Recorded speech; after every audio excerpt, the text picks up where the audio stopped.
All right, guys. Can you handle the truth? Let's get into it.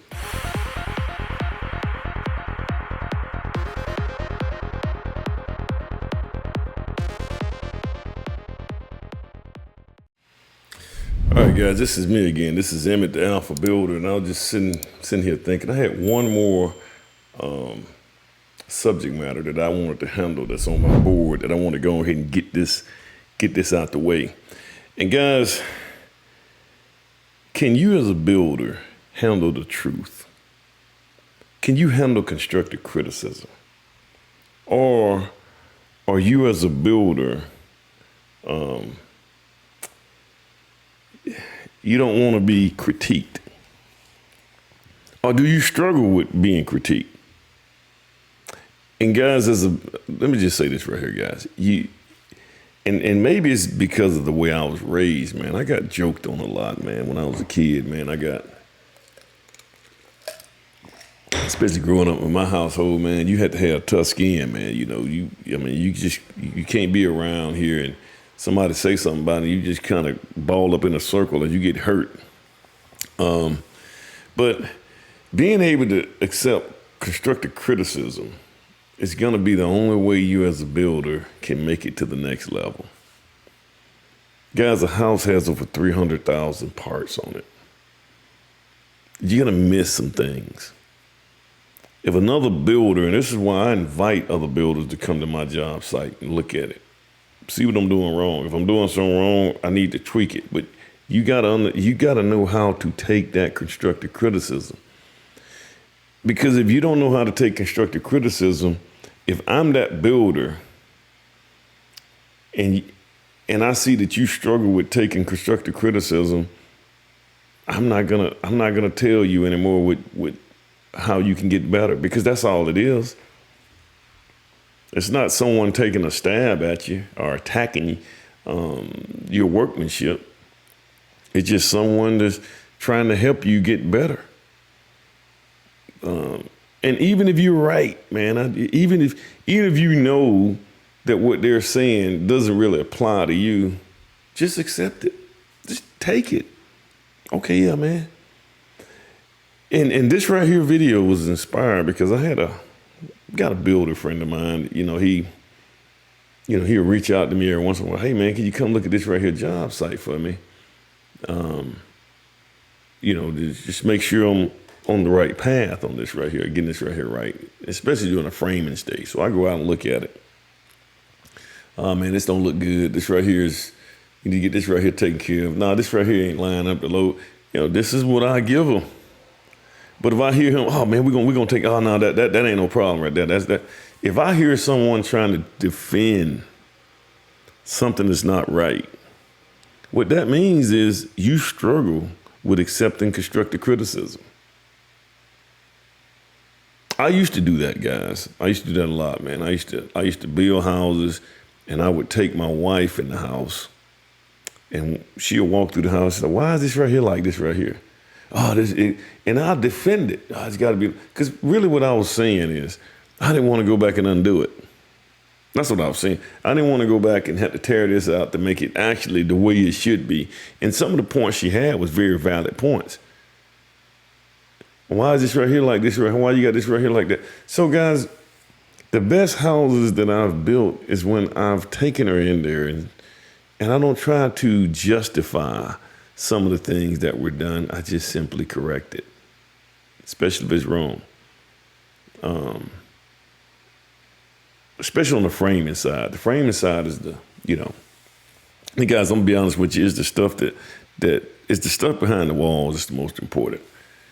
The framing, how the loads stack and stuff like that. Those things are critical, man. But you got to get that framing stuff right. But builders, man, if you can't take it, man, I mean, don't ask for it. Don't just expect other builders are gonna come out there and tell you what a great job you done. No, man. I mean, if it's wrong, hey, man, you need to look at this right here. This ain't quite right, especially on that framing. And then even this same guy, he had called me back and said, hey, man, So he called a lumber supplier. We saw a couple of problems that probably need to be addressed, when I went out there.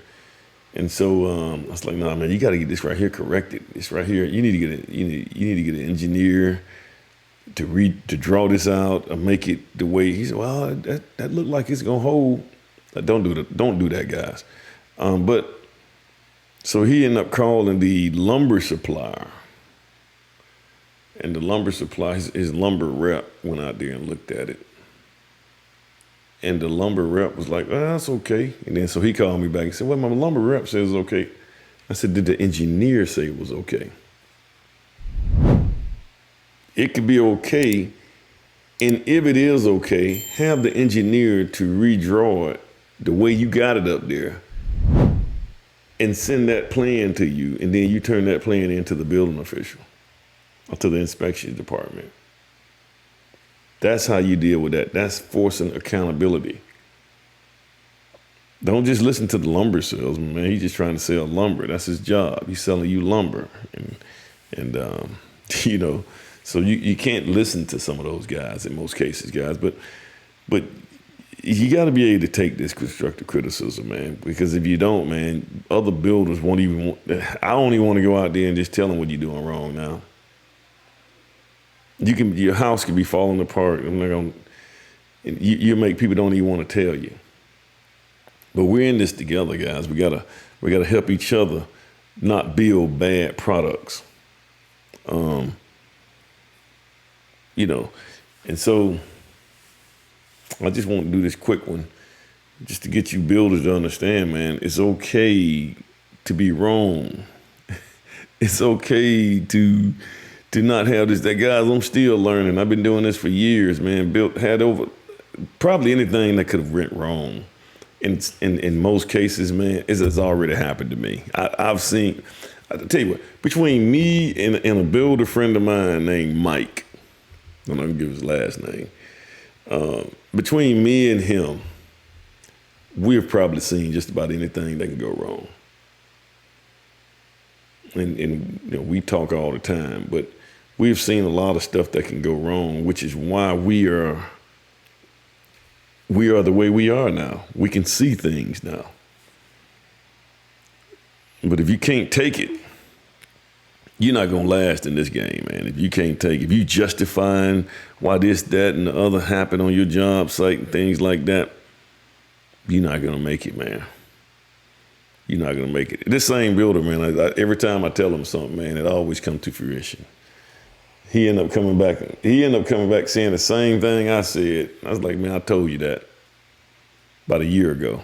So, yeah, man, I know, man. But guys, at some point in time, let me just say this right here too, guys. At some point in time as a builder, you can't continue to make the mistakes and make profit.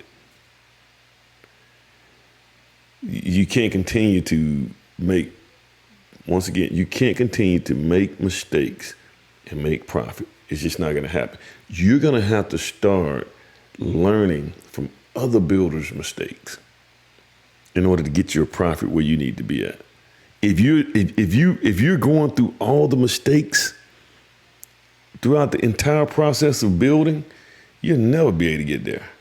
You're gonna, at some point in time, you're gonna have to start learning from others. Okay, he did this right here. I need to take that part and do just like he did, so I don't make that mistake. That's why you learn from each other. This is why we have Home Builders Association, guys. This is a wealth of knowledge where builders have like-minded jobs that we're all in this game together, man, and we all learn from each other. But if you continue to just make mistakes because you need to make the mistake, you're not going to make it. At some point in time, you better start learning from other builders' mistakes. And you don't make that mistake, you're going to go right here. All right, guys. Like, share, subscribe. Hit that little like button. It helps send this out to other people. Thanks again, guys. And you guys have a good day.